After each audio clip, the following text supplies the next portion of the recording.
Umumnya, bursa transfer akan dimanfaatkan oleh suatu klub untuk membenahi skuadnya. Tak terkecuali bursa transfer musim dingin di bulan Januari.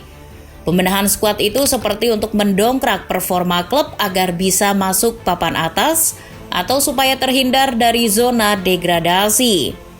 Namun, alih-alih mendapatkan pemain yang bagus, beberapa klub justru blunder dengan membeli pemain yang tidak tepat atau buruk.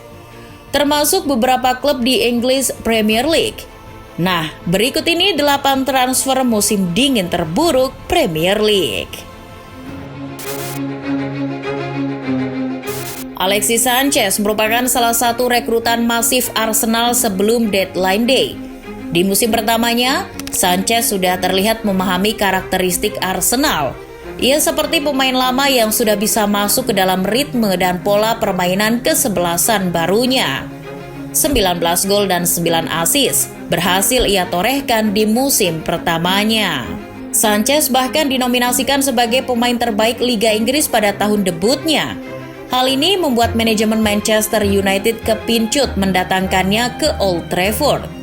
Uang sebesar 70 juta pound sterling digunakan untuk memperoleh tanda tangannya pada 22 Januari 2018. Gacor di lini serang, nyatanya layu sebelum berkembang karena dimakan ekspektasi. 1,5 musim bersama Setan Merah, ia hanya membubuhkan 45 penampilan dengan 5 gol dan 9 assist. Angka ini jauh ketika pria asal Chile membela Arsenal yang mampu menyumbangkan 80 gol dan 45 assist. Harapan berubah menjadi sorotan. Pembelian di bulan Januari justru membuat Sanchez tidak dipuja-puja sebagaimana ia dapatkan di Emirates Stadium. Dibeli dari Glasgow Rangers dengan harga 8 juta pound sterling untuk pindah ke Newcastle United pada pertengahan musim 2004-2005. Nilai yang fantastis untuk pemain yang baru memainkan 26 pertandingan di Liga Skotlandia.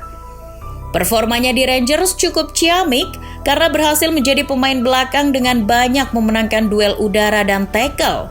Penampilan yang baik dibayangkan Graham Souness sebagai manajer The Magpies kala itu akan membantu skuadnya saat memboyongnya ke St. James Park. Gelontoran uang untuk memboyong bek asal Prancis ternyata tak sesuai ekspektasi. Alih-alih memperkokoh lini belakang Newcastle United bersama Titus Bramble, ia justru sering membuat kesalahan yang berujung pada kekalahan. Nasib Bumsong hanya bertahan di St. James Park 1,5 tahun dengan mencatat 59 kali penampilan tanpa pernah menyumbangkan gol maupun assist. Pada bulan Agustus 2006, ia dijual dengan harga 7,5 juta pound sterling ke Juventus yang baru saja terdegradasi ke Serie B akibat kasus Calciopoli. West Ham membutuhkan juru gedor yang gacor untuk mengangkat performa tim yang terseok-seok di papan bawah. Manajemen menanggapi kebutuhan Gianfranco Zola dengan mendatangkan penyerang Blackburn Rovers, Benny McCarthy, pada tahun 2010 dengan harga 2,25 juta pound sterling. Harapan Zola bertepuk sebelah tangan. Kiprah McCarthy di London Timur justru memburuk dan hanya memainkan 14 pertandingan tanpa mencetak gol hingga akhir musim. Posisi The Hammers pun terjun hingga juru kunci dan degradasi ke Championship usai mendatangkan ex-pemain FC Porto itu. Padahal, di klub sebelumnya, produktivitas gol McCarthy mencapai 52 biji dengan 10 assist dari 140 pertandingan bersama Blackburn Rovers. Chelsea menggelontorkan uang 50 juta pound sterling untuk mendapatkan tanda tangan penyerang Liverpool, Fernando Torres pada Januari 2011.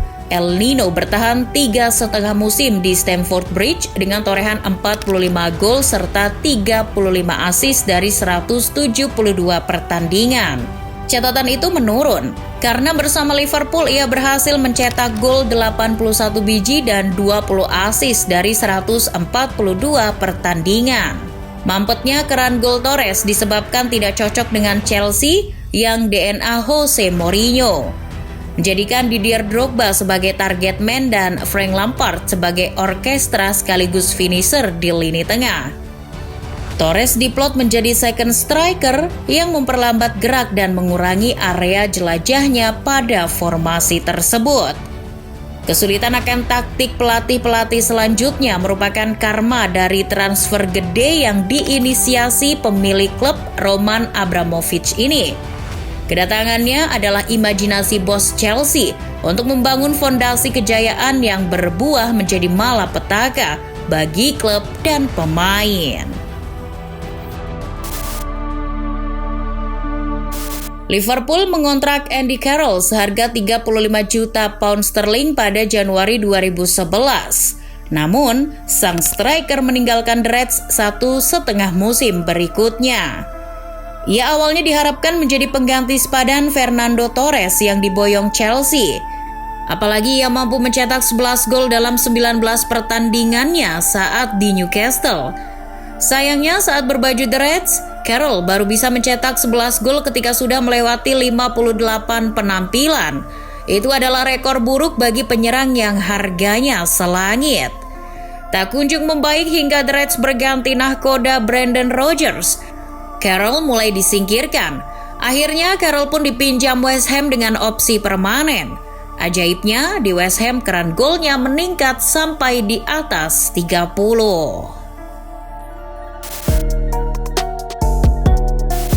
Usai kehilangan Craig Bellamy yang diboyong Manchester City, manajemen West Ham mendatangkan Savio Ncereko pada Januari 2009 dari klub Italia, Brescia, dengan bandrol 9 juta pound sterling dan mengenakan nomor punggung 10. Berbekal 25 kali tampil dengan mengemas 3 gol dan 4 assist bersama Brescia, membuat manajemen The Hammers kepincut untuk memberikan menit bermain pemuda berusia 20 tahun di Premier League. Namun, harga yang ditebus klub London Timur untuk Savio tak berdampak bagi klub. Ia hanya 1 kali sebagai starter dari 11 kesempatan yang diberikan pelatih Gianfranco Zola. Kontribusinya yang hanya sebiji assist membuatnya harus dijual ke Fiorentina dengan harga 2,7 juta pounds pada Agustus 2009. 10 kali tampil di Premier League bersama Queen's Park Rangers jelas bukan bukti sepadan. Dengan 12,5 juta pound sterling yang telah digelontorkan oleh klub untuk membeli pemain bertahan berpaspor Kongo. Pembelian di bursa transfer musim dingin tahun 2013 itu menjadi petaka bagi klub. Samba pun dijual kembali ke Anzi Makatshala dengan 11 juta pound sterling. Performa buruk jadi alasan utama kenapa klub asal London tak berminat memperpanjang servis pemain kelahiran 1984. Pelatih KPR saat itu, Harry Redknapp, mengutarakan kebugaran menjadi faktor utama yang menyebabkan Samba tak bisa tampil pada performa terbaik. Kostas Mitroglou menghadapi mimpi buruk usai boyong dari Olympiakos ke Fulham. Striker berkebangsaan Yunani menjadi penandatanganan terbesar di bulan Januari 2014 untuk Fulham. Mitroglou merupakan perekrutan manajer baru Rene Meulensteen yang dipasang pada akhir Oktober menggantikan Martin Jol. Ia masuk ke skuad Fulham bersama Ryan Tunnicliffe, Larner Cole, dan John Heitinga yang datang secara permanen. Manajemen ingin Mitroglou tampil beringas di lini depan Fulham seperti yang ia lakukan bersama Olympiakos dengan 17 gol dan 19 penampilan di musim 2013-2014. Ia juga mencetak hat-trick di Liga Champions serta 8 gol untuk Yunani. Tapi apalah hendak dikata, torehan dan harapan tak bisa klop. Mitroglou hanya bermain 3 kali dan nihil dalam urusan membobol gawang lawan.